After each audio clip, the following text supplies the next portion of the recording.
น้องมิวเป็นคนดุหมั่นขยันเพียรตื่นดึกลุกเช้าตื่นเช้ามาก็เอาข้าวสารมาเกลือเป็ดเกลือไก่โอ้เจ้าดูหลายเนาะ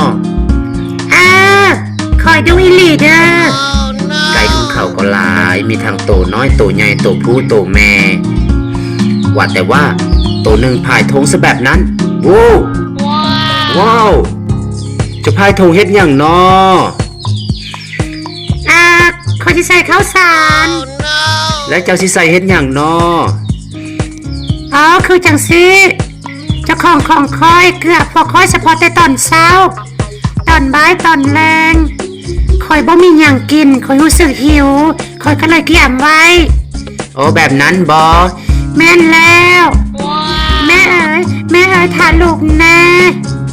ลูกเอ๋ยเอามาเฮ็ดหยังล่ะลูกธงหั่นน่ะมันหนักฮู้บ่บ่เป็นหยังดอกแม่หนักก็ทนไว้ความอดทนมันดีบ่แม่นบ่ก็แม่นอยู่เอ้ยน้องท่าแน่แม่เอ้ยท่าแน่โอ้ยหนักโอ้ยเมื่อยโอ้ยเมื่อยโอ้ย